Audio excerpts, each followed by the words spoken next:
convidado de hoje é Renan Santos, do Partido Missão. Renan, nosso tempo começa a contar a partir de agora. Seja muito bem-vindo.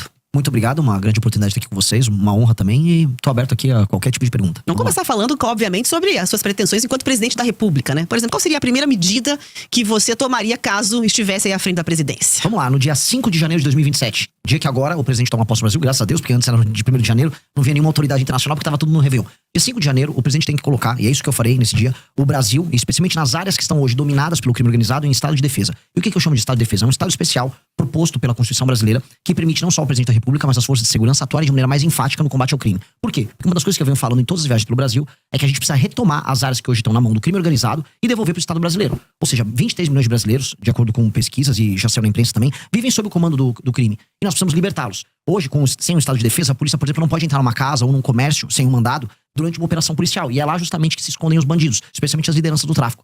Precisa poder entrar, precisa capturar eles e desmontar o aparato do crime. Essa operação também não ficaria só circunscrita a bairros e favelas. A gente entraria no Porto de Santos, inclusive há suspeitas do Porto de Paranaguá, de atuação do PCC, um porto que fica aqui no Paraná. Porto de Pecém, por exemplo, lá no Ceará, ele está sendo alvo de uma tentativa de tomada agora do Comando Vermelho. Então, colocar áreas especiais dentro de um estado de defesa é a primeira ação para a gente retomar o território brasileiro. Isso não é apenas uma coisa enfática e concreta. É basicamente uma forma do governo brasileiro atuar de modo a recuperar milhões de brasileiros que estão fora desse pacto social, que é o pacto social da Constituição brasileira. Então, a principal preocupação seria a questão de segurança, dá para compreender com essa medida. Agora, quando se fala, né, nessa questão do estado de defesa, há ali uma certa controvérsia em relação a isso. Entende que é uma medida tranquila de ser tomada? Quem é que faria, por exemplo, essas ações, essas operações todas? Polícia Federal? Não, as polícias estaduais, elas têm autonomia e elas podem atuar junto com o governo federal nisso. A Polícia Federal, ela pode atuar, Forças Armadas podem atuar apenas de maneira auxiliar, elas não têm nem experiência de combate.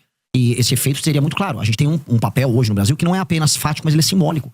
A gente está aceitando o Estado brasileiro que milhões de brasileiros vivam à margem da sociedade. Que eles vivam basicamente num Estado paralelo com regras paralelas. Então, há de ser enfático nesse tema. Até porque mais radical e mais absurdo é a gente aceitar que o crime organizado exista. Né? A coisa mais maluca que a gente coloca na nossa cabeça é a normalização de um Estado paralelo. E hoje ele é normalizado. Hoje você anda, por exemplo, pelo Ceará, como eu andei, tem cidades inteiras e bairros inteiros. Santa Quitéria é uma cidade tomada pelo Comando Vermelho, bairros inteiros de Fortaleza. Lá tá ali, você vê, o cara picha no muro. Essa área você pode entrar, essa área você não pode entrar. Essa área você pode fazer comércio, essa área não pode. A gente aceitou isso. Ao naturalizar isso, a gente naturalizou o absurdo. Mas depende do desejo do presidente da República, pura e simplesmente, essa definição, como você traz? Primeiro depende do desejo da população em votar num presidente que tem essa agenda. Então ela tem que ser majoritária na sociedade civil. Então, ao invés de eu ficar jogando platitudes, vir aqui e falar, não, eu quero lutar pelo povo. Eu não vou fazer platitude. Eu estou falando, olha, é uma eleição plebiscitária. Se você quiser um combate enfático ao crime organizado, você vai votar no número do meu partido, 14. Se você não quiser, tá tudo bem. Você pode votar 22 no Flávio, você pode votar 13 no Lula. Vota em quem quiser. Pra mim é uma questão plebiscitária. Por isso que eu tenho que ser muito honesto. Eu vou propor primeiro, como proposta, já pra sociedade civil. E todo mundo vai saber que essa é a primeira coisa que eu farei. Segunda coisa, isso vai pro Congresso. É o Congresso, que também foi nas eleições, eu venci essas eleições pautado por esse tema, aí deliberar e convencer e aí colocar em funcionamento. É um status permitido pela nossa Constituição. E eu acho que é um status que garante, inclusive, a cidadania de milhões de brasileiros. Portanto, é obrigação do Estado brasileiro fazer isso. Agora, o senhor falou dessa relação aí, falou rapidamente sobre essa relação com o Congresso. Como é que o senhor, se eleito for, o senhor está numa missão, partido menor, né? Com uma expressão hoje menor. Como é que o senhor pretende se relacionar com o Congresso e como aprovar suas medidas, caso o senhor seja eleito?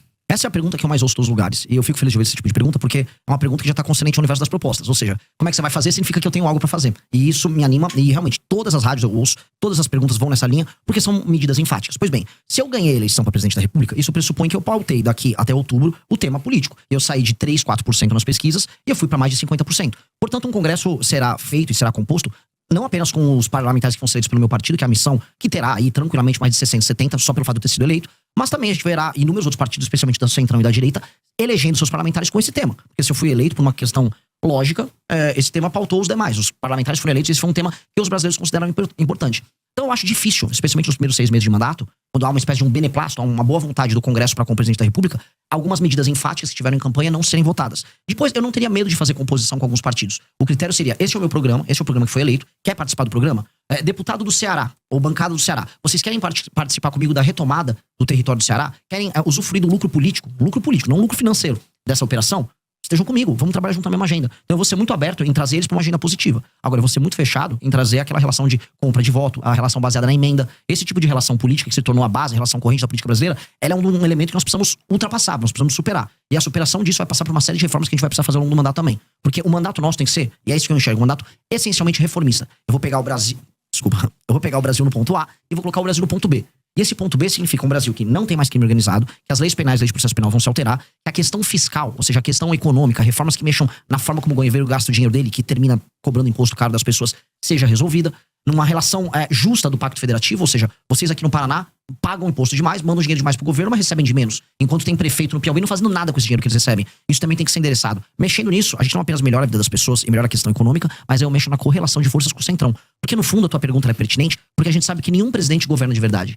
E esse presidente não governa de verdade por quê? Porque existe essa entidade chamada Centrão. Uma entidade amorfa, que uma hora tá com o presidente, uma hora não tá. O que ela faz para estar no governo? Ela põe uma faca no pescoço e exige dividendos. Em geral, esses dividendos são financeiros. A gente tem que alterar o sistema de recompensa para que isso não aconteça com a simplicidade. Mas um desses dividendos também, quer dizer, até a questão de ocupação do governo, né? Com ministérios, com autarquias, impostos chaves, normalmente que tem ramificação pelo resto do Brasil e um orçamento gordo.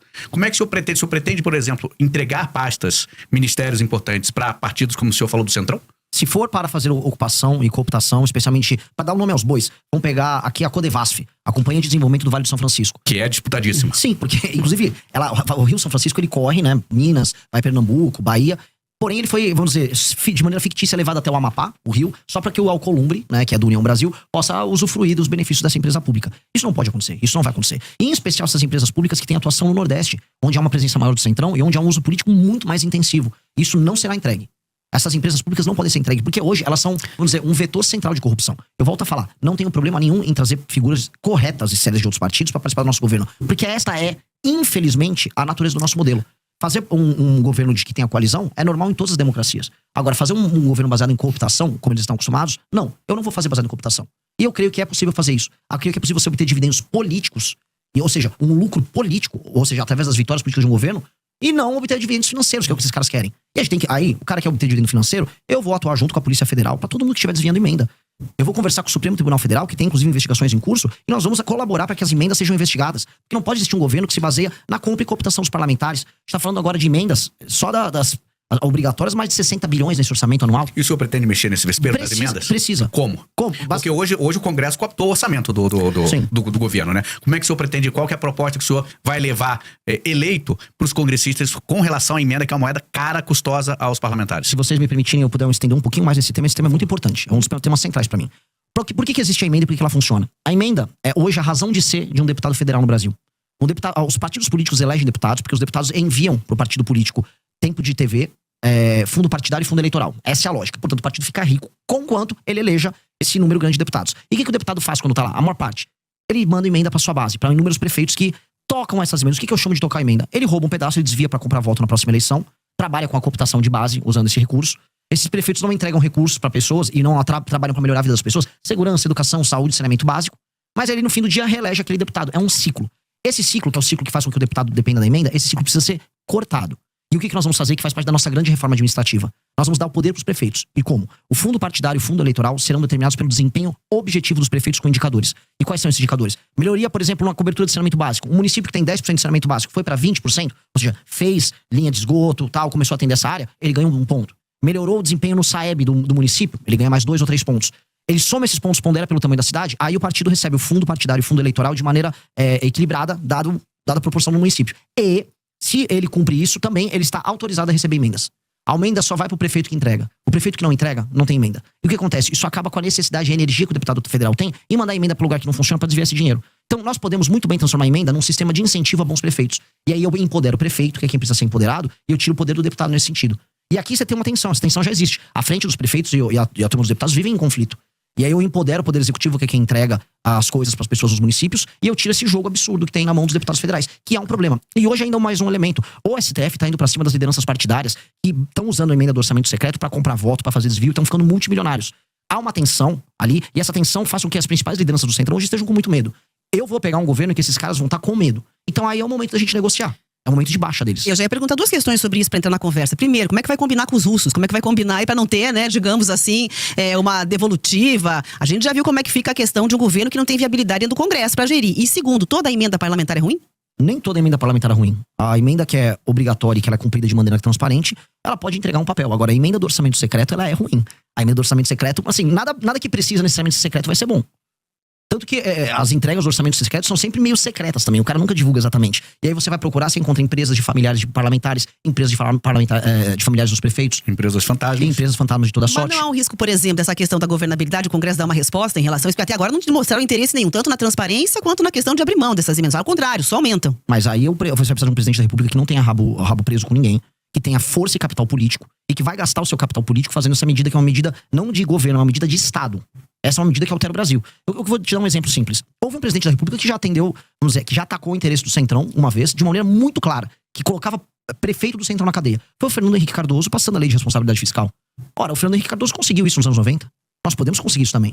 Ou seja, se eu ganho a eleição presidencial e eu vou pra cima do enfrentamento ao crime organizado, a gente pode ver que tanto que o Bukele, o próprio Milei teve um pouco desse efeito, você ganha popularidade, você ganha capital político. A questão é, o que o presidente da República faz com o capital político que ele acumula? Alguns ficam, não, vou manter o tempo todo, que eu tenho que pensar na próxima eleição de prefeito. Se eu acumular esse capital político de popularidade e de respeitabilidade, eu vou gastar ele todo fazendo uma reforma que altera a dinâmica da política do Brasil. Porque isso vai impactar na qualidade das prefeituras, para a vida das pessoas nas cidades serem melhores, e vai mexer no sistema político para que o Centrão perca parte desse poder.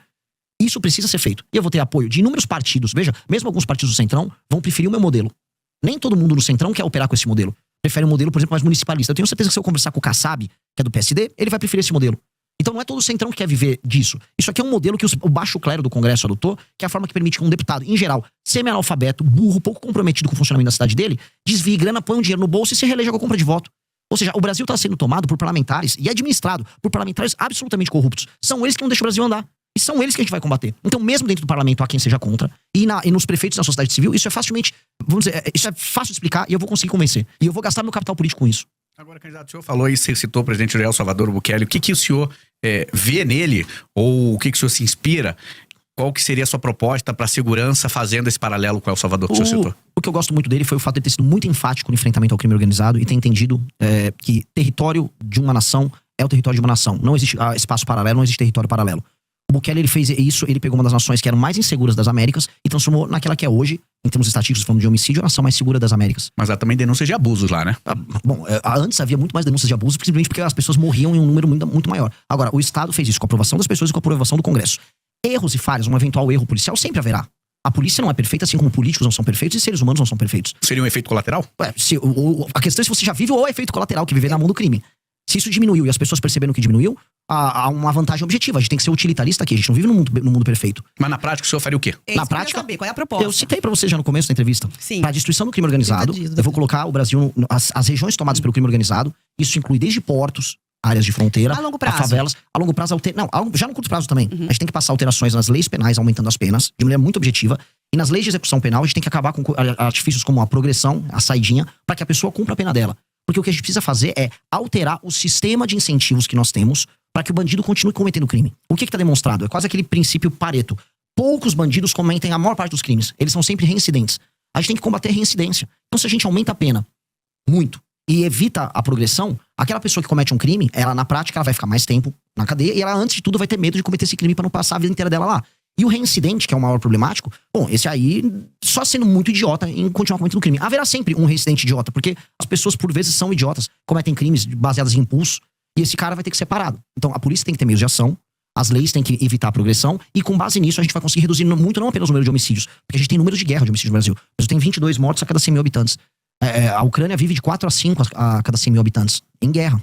A gente tem que jogar o Brasil no mínimo para 4 a 5, pra gente ficar no status de guerra na Ucrânia. E o número de assaltos e roubos tem que cair vertiginosamente. Outra coisa, existe muita violência contra a mulher, e isso está demonstrado. Não só violência em casa, uma violência na rua. Foi entendida a mulher como uma pessoa que tá num status mais frágil para receber um homem que vai botar uma arma, ela entrega as coisas. Os crimes de natureza sexual estão aumentando com relação às mulheres, e a sociedade está ficando escandalizada com isso. É uma sensação de segurança geral. Então isso precisa ser dado de volta para as pessoas. Nominalmente, a gente tem o direito de ir e vir. Agora, eu duvido que minha irmã sinta que ela tem o direito de ir e vir na sociedade brasileira. O direito de ir e vir de uma mulher brasileira, ele é mitigado, ele é reduzido. O direito de vir uma pessoa que só quer andar com o celular dela no meio da rua e trabalhar, porque isso aqui é um instrumento de trabalho, não um objeto de luxo, também tá dirimido. Então eu tenho que dar à pessoa de volta os direitos fundamentais. Isso é um direito de garantia fundamental. E em grande medida é isso que o Bukele ele garantiu para as pessoas de El Salvador. Por que ele teve uma votação tão alta? De maneira muito clara. Porque as pessoas sentiram que elas recuperaram direitos fundamentais. O direito de ir e vir faz parte do princípio da liberdade.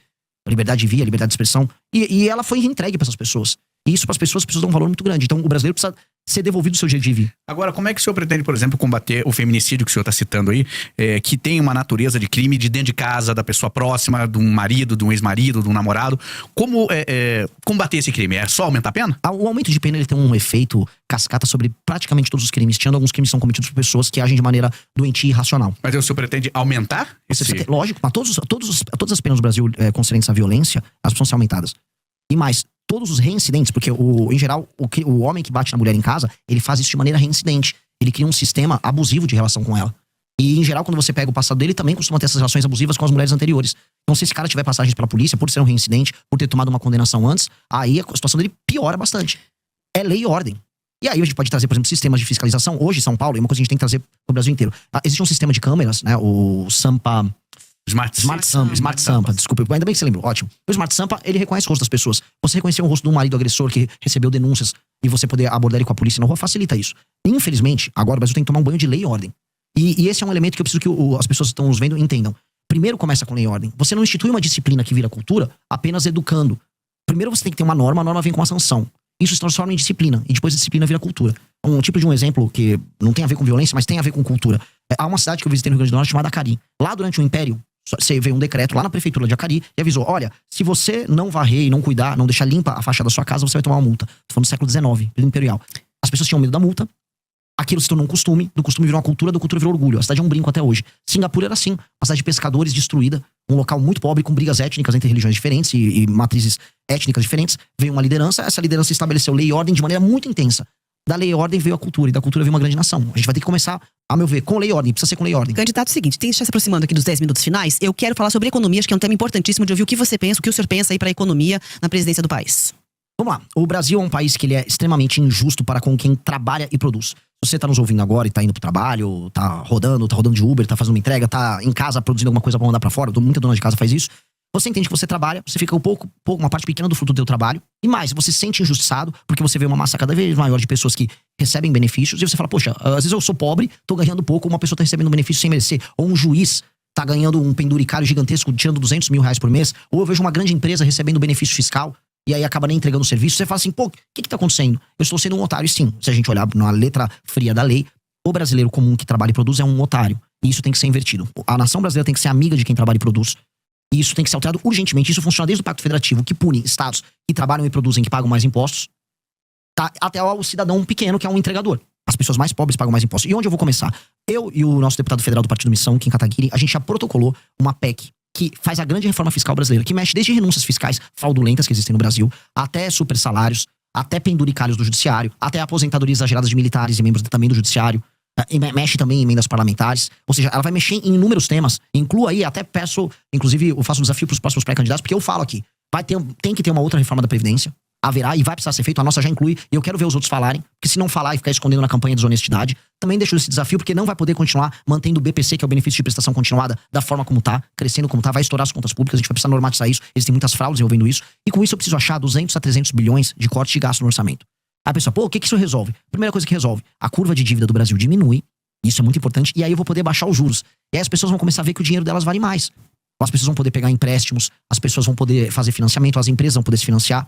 E ao regular isso, aí a gente começa a ter espaço para investir, com marcos regulatórios que eu vou incluir junto, ligados a aumento de competitividade, maior liberdade laboral, maior investimento em infraestrutura, especialmente infraestrutura de estradas e rodagens. O caso de vocês no Paraná é o mais bizarro, é um dos estados mais ricos do Brasil, e as estradas são horrorosas. Eu quase morri vindo de Cascavel para Ponta Grossa. É meio assustador um negócio desse, porque eu não estava na Paraíba, eu não estava no interior do Maranhão, eu estava no Paraná, um lugar que paga a conta do Brasil. E, pois bem, no Paraná as estradas são piores que as estradas do Ceará. Eu vi isso, e isso é absolutamente ridículo. Então, como resolver isso?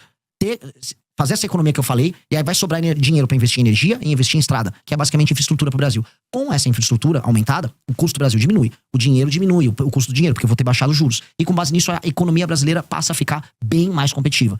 Especialmente nesses setores agora, eu olho aqui Centro-Sul, onde a gente mora, eu sou de São Paulo, vocês são aqui do Paraná, não precisa de grandes projetos governamentais.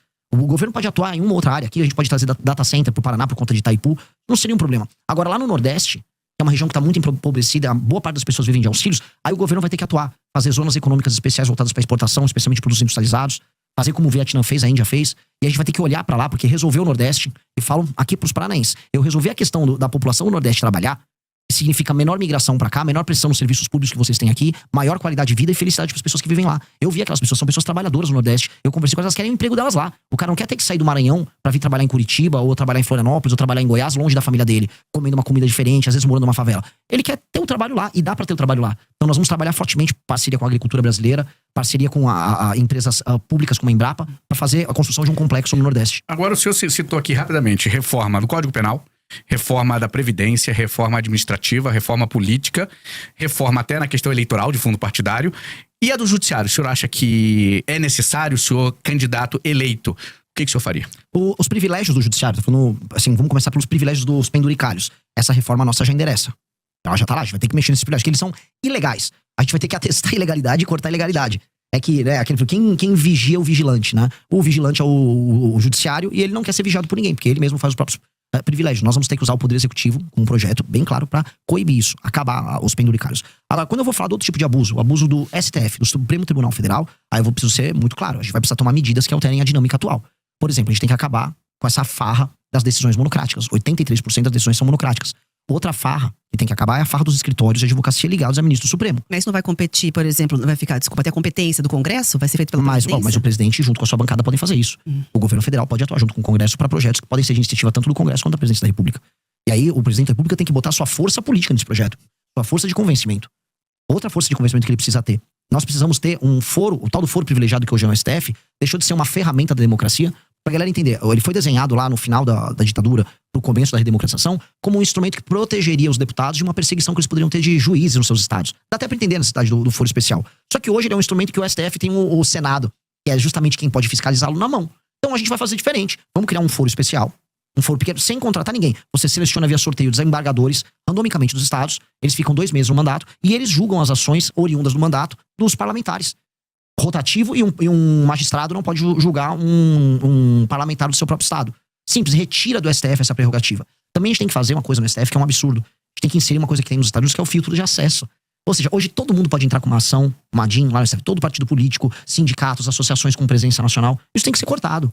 Só ações de natureza constitucional podem parar lá e ser aceitas lá. Hoje no Brasil o STF toca 8.000 ações, enquanto a Suprema Corte Americana só 50. Isso tem que ser alterado. A gente tá chegando ao fim da entrevista, mas preciso perguntar da composição do seu ministério, se haverá redução. De forma bastante breve, já tem nomes para os ministérios. Faria que tipo de reforma falando, então, na questão ministerial? Haverá redução de ministérios, especialmente porque hoje o ministério é um instrumento de cooptação e de proteção jurídica. Você ganha, vamos dizer, foro especial sendo o ministro da República. Haverá redução.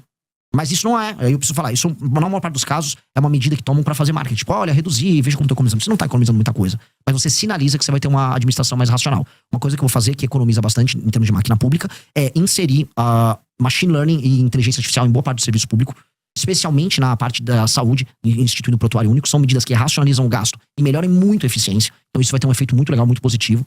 E aí, falando em termos de corte de gasto, pra trazer um tema até jogar de provocação pros demais pré-candidatos, especialmente os da direita, quero saber quais são as empresas que eles vão privatizar. A gente tá falando de maneira clara, os Correios precisam ser privatizados, tá? E empresas públicas que não apenas são deficitárias, mas que não apresentam resultado prático pro Brasil, nenhum ganho pro Brasil, elas precisam ser privatizadas ou encerradas, porque hoje elas viraram instrumentos de cooptação. O senhor, pelo que eu entendi, deu aqui umas estocadas na esquerda, na direita, mas o senhor, para chegar à presidência, possivelmente vai ter que passar por um segundo turno. Aceita apoio de quem vier, da esquerda, da direita? Rejeita algum? Como é que vai ser seu posicionamento? Eu rejeito apoio de pessoas que sejam corruptas, até porque hoje no Brasil a coisa mais comum é você receber apoio. Mas a gente tem corrupção dos dois lados. Não, mas eu não estou fazendo distinção de lado. Até porque os escândalos de corrupção no Brasil, especialmente do Master, não tem lado. Tá todo mundo Pois ali. é. Por isso que eu tô muito tranquilo. Eu não tenho nada a ver com isso. E hoje a coisa mais comum é você nem precisar pedir apoio. Hoje, os corruptores, eles batem na tua porta pra te comprar. Então eu vou ser muito cuidadoso nisso. Apoio político, quando sincero e honesto, não se rejeita. Independente de cor partidária. Agora, eu sei assim, a esquerda nunca vai me apoiar. E se ela vier me apoiar, eu tenho que desconfiar do que eu tô fazendo, porque eventualmente eu tô fazendo uma coisa de errado. Dito isso, apoio sincero de pessoas honestas é bem-vindo. Nós precisamos criar uma aliança em todo o Brasil pra tornar o Brasil um lugar melhor. E vai ser difícil. Tudo que eu falei aqui é necessário. E nada que eu falei aqui é radical. São coisas normais que nós precisamos fazer pra tornar o nosso país um lugar melhor. Só que o normal que eu falei aqui, ele se torna difícil porque nós somos um país em que tudo é difícil. Eu tô disposto a colocar minha vida nisso. Eu vou dedicar os melhores anos da minha vida pra me tornar o Brasil um país sério. E eu vou fazer isso com ou sem apoio das pessoas, donos da máquina partidária brasileira. Candidato, 1 minuto pra falar com a nossa audiência. Qual câmera eu falo? Qual câmera? Aqui da Essa frente. aqui, ó. Meus queridos amigos, o Brasil, ele foi desenhado como um país injusto com você. E você talvez não tenha ideia do quanto você tá perdendo morando aqui. Talvez você não entenda que ao sair da sua casa pra ir trabalhar, você tem que pegar um celular e você sabe que o celular pode ser roubado a qualquer momento. Você sabe que ao entrar no seu carro vai ter provavelmente um insufilme pro bandido não ver as coisas que tem dentro do carro. Sua casa, se você mora numa casa, tem um muro. Se você mora num prédio, o prédio é murado e vai ter um porteiro. Talvez ambos tenham uma cerca elétrica. Sua esposa, sua filha tem medo de andar na rua porque elas podem ser alvo de todo tipo de ataque, desde o violento até um ataque de natureza sexual. E você vai e volta e tem o seu dia todo determinado pelo medo de ser roubado e acha talvez que isso seja natural. O que eu quero avisar é que nada disso é natural. Você pode viver num país que você é livre e que você tem que ter homens corajosos que não tenham o rabo preso com ninguém, que possam tornar a tua vida melhor. E é isso que eu tô pra fazer. Não posso pedir teu voto nesse instante, mas eu posso pedir pra que você me conheça. Não confie em mim nem nos demais. Apenas veja e analise pelos atos e pelas ações. E com base nisso, forme teu julgamento. Muito obrigado. Muito obrigada pela entrevista. Foi um prazer recebê-lo para essa conversa de Imprensa Sabatina aqui na Jovem Pan News e Grupo RIC. Muito obrigado. Se você gostou deste vídeo, se inscreva no canal Arquivo da Missão para ficar antenado em tudo a partir de agora e chegar bem informado nas eleições. Até o próximo vídeo.